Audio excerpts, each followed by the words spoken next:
Everyone, আসসালামু আলাইকুম। আমি তারিন। আমি আমার দুটো বাচ্চাকে নিয়ে কিভাবে সারাদিন সংসারটা একা সামলাই সেটাই তোমাদের সঙ্গে শেয়ার করবো। ব্লগে কি দেখতে চান সেটা কমেন্টে জানিও। সো এভরিওয়ান, আমি তারিন। ডেলি ব্লগে আপনাদের সবাইকে স্বাগত। আশা করছি সবাই ভালো আছে। তো আজও প্রতিদিনের মতো মনে হচ্ছিল যে আজ সকালে কি রান্না করব। তো আমার যেহেতু ছোট একটা বেবি আছে, তার জন্য তো দুধ গরম করতেই হবে। আর বড় ছেলেটা হচ্ছে সে নুডলস খাবে, সকালবেলা অন্য কিছু খাইতে চায় না। আপনারা যারা আমার চ্যানেলের নিয়মিত ভিডিও দেখেন তাদেরকে অসংখ্য ধন্যবাদ, আর যারা আজকে দেখছেন তাদেরকে আমার চ্যানেলে স্বাগত।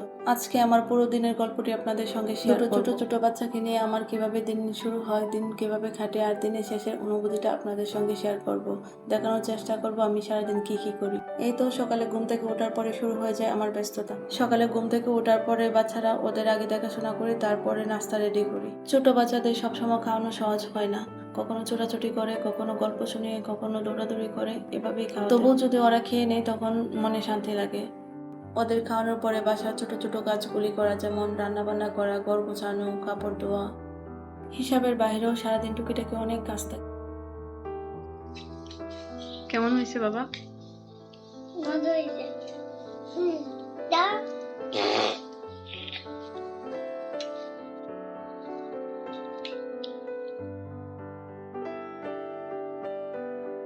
এই তো সকালে নাস্তা খাওয়ানোর পরে বাসার টুকিটাকি কাজ শেষ করে দুপুরে কি রান্না করবো সেটার জন্য চিন্তা করতে করতেই সময় কেটে যায়। এই তো দুপুরে তেমন কিছু রান্না করি নাই, মাছ ছিল, ডাল। রান্না করা শেষে বাচ্চা দুটোকে গোসল করিয়ে তারপর হচ্ছে রেডি করে ওদের খাওয়ানোর জন্য।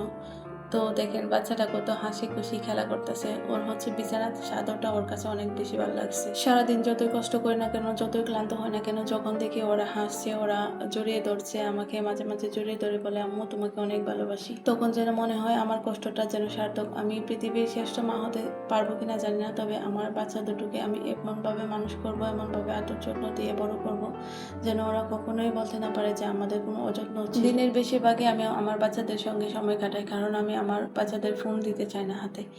হয়তো বাসার ছাদে খেলি, তারপরে নিচে, তারপর হয়তো বাজারে নিয়ে যাই, তারপরে হচ্ছে আমি কোথাও ঘুরতে গেলে ঘুরতে নিয়ে যাই। সবসময় ক্যামেরা বন্দি করতে মনেও থাকে না। আর আপনারা তো জানেনই আমি একা থাকি, সবসময় হচ্ছে সবকিছু ক্যামেরা বন্দি করতে পারি। এই যে ওদের সাথে সময় কাটাচ্ছি, এটাই হয়তো একদিন স্মৃতি হয়ে থাকবে। অনেকে ভাবেন শহরে থাকলে, বাসা বাড়িতে থাকলে কোনো রকম কাজ করতে হয় না। এই যে দেখেন আমার বাচ্চারা কত ভদ্র। এই যে আমার চুল ধরে এটা নিয়ে কি অবস্থা করছে।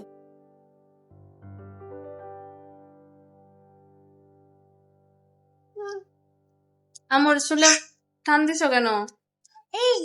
কেন টান দিছো? কেন দিলা? কেন কেন মারছো আম্মুকে? আম্মু কান্না করবো এখন। এই দেখো আম্মুর চুলগুলো কি করছো। কেন এমন করলা? কেন করলা? কেন করলা? আম্মু ব্যথা পায় না? তুমি কেন করছো এগুলা? তোমাকে মার দিব? একটা মার দিব? আচ্ছা, আবার বলে আচ্ছা। একটা মার দিব? আচ্ছা, আবার হাসেছি। এই যে সময় কত তাড়াতাড়ি চলে যায়, আমি কখনো বলতেই পারি না যে সময় শেষ হয়ে গেছে। দুপুরে খাওয়া দাওয়ার পরে এই যে বিকালে রান্নার জন্য ভেন্ডি তুলে নিয়ে আসছিলাম, নিচে লাগাইছিলাম, বাড়ি উলির এখানে জায়গা ছিল, তো ভেন্ডি ভাজি করলাম। রাতের জন্য ভেন্ডি ভাজি ছিল। আসলে নিজে একটা কিছু শাক সবজি লাগিয়ে খাওয়া মজাটাই আলাদা, এটা হচ্ছে আমি লাগাইছিলাম। ভেন্ডি ভাজির সাথে ছিল গরুর বট দিয়ে কাঁচা কাঁঠাল। কাঁচা কাঁঠাল তো অবশ্যই আপনারা গরুর মাংস দিয়ে খেয়েছেন, তাই না? আমি হচ্ছে একটু ব্যতিক্রম করে রান্না করছি, সেটা হচ্ছে বট দিয়ে। বেশ ভালো লাগছিল। কে কে খেয়েছেন কমেন্টে বলবেন কিন্তু। এই যে একসাথে রাতের খাবারটা বানিয়ে নিলাম। ওদেরকে রাতে খাওয়ানোর পরে হচ্ছে ওরা খেলাধুলা করবে, একটু পড়াবো বড় বাচ্চাটাকে। ওভাবেই সময়গুলো কেটে যায়। আসলে সময় কারোর জন্য থেমে থাকে না। একটা কথা আছে না, যে তোমাকে ভালোবাসবে না সে তোমার সন্তানদের কিভাবে ভালোবাসবে।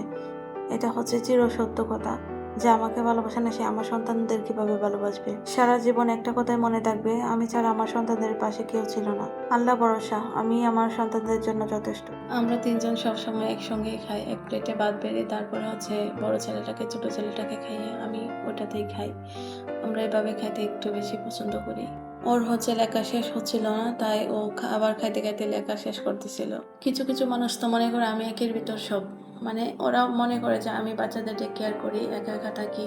হয়তো আপনারা অনেকেই জানেন যে আমি শহরের ভিতরে একা 2টা বাচ্চাকে সামলাই, বাজার করি, মানে সব কিছু আমার একাই করতে হয়। ওদের সব দায়িত্ব পালন আমাকেই করতে হয়। যেহেতু ওর বাবা পুলিশ, ওর বাবা অনেক দূরে থাকে, ঢাকা গুলশানে থাকে, তো আমি থাকি কিশোরগঞ্জ। একজন মাই জানে 2টো বাচ্চাকে একা সামলানো কতটা যে কষ্টকর। তারপরে হচ্ছে বাসায় কেউ নেই, হেল্পিং হ্যান্ডও নেই, তারপরে হচ্ছে বাজার করা, বাচ্চাদের পড়াশোনা করানো, ছোট একটা বেবি আছে ওর টেক কেয়ার করা, এগুলো যে কি কষ্ট করে একটা মা ছাড়া এগুলো কেউ বুঝবে না কখনো। বড় বাচ্চাটা খেতে খেতে বলছিল মা অনেক মজা হয়েছে।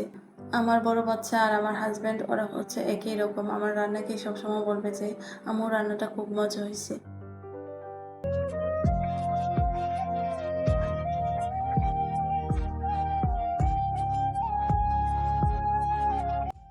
এই যে ওদের দুষ্টামি কখনো শেষই হয় না, সারাদিনে এগুলা করে, কিন্তু ক্যামেরা বন্দি করি না। তো এখন এই যে দেখালাম ক্যামেরাতে, দেখেন কি অবস্থা করতেছে, সুপার খাবার টাবার কুসন মোশন সব একবারে এলোমেলো করে ফেলতেছে। আমার বাচ্চারা সারাক্ষণে এরকম করে, কেউ আসলে আমার রুমে মাঝে মাঝে এলোমেলো দেখে, তো যদি কখনো কিছু বলতে চায় আমাকে যে হ্যাঁ আপনার বাচ্চারা অনেক দুষ্ট, অনেক এলোমেলো করে, সারাক্ষণ গড় গোছালো করে রাখে, তো আমি সঙ্গে সঙ্গে বলে দিই যে আমার বাচ্চারা এলোমেলো করবে না, কার বাচ্চারা এলোমেলো করবে? আমার বাচ্চারা আমার রুমে থাকবে, এলোমেলো করবে, সব কিছু আমি একাই মেনটেন করি। তো আপনাদের কি, আপনাদের কোনো সমস্যা থাকলে আমার বাসায় আসেন না, আমি তো আপনাদের বলি না আমার বাসায় আসতে বা আমার রুমে আসেন। কিছু কিছু মহিলারা আছে যে বাসায় এসে মুখের উপর বলে দিবে যে আপনার বাচ্চারা অনেক দুষ্ট, এলোমেলো করে রাখে, তো ওদেরকে সঙ্গে সঙ্গে বলে দিবেন, মুখের উপরে বলে দিবেন। তো বাচ্চারা সারাদিন রুমের ভিতরে থাকে, তো রুম এলোমেলো করতেই পারে, এটা স্বাভাবিক। আমার এই বাস্তব জীবনের ছোট ছোট গল্পগুলি যদি আপনাদের কাছে ভালো লাগে, তাহলে চ্যানেলটিকে অবশ্যই সাবস্ক্রাইব করে রাখবেন আর পাশে থাকা বেল আইকনটি বাজিয়ে দিবেন, তাহলে আমি আরো অনুপ্রেরণা পাবো ভিডিও বানাতে। নেক্সট ব্লগে কী ধরনের ভিডিও দেখতে চান অবশ্যই কমেন্ট করে জানাবেন, আমি সেই রকম ভিডিও বানানোর চেষ্টা করব। আজ এই পর্যন্তই, আশা করছি আগামী ব্লগে আপনাদের সঙ্গে দেখা হবো। এই পর্যন্তই, ভালো থাকবেন, সুস্থ থাকবেন, আল্লাহ হাফেজ।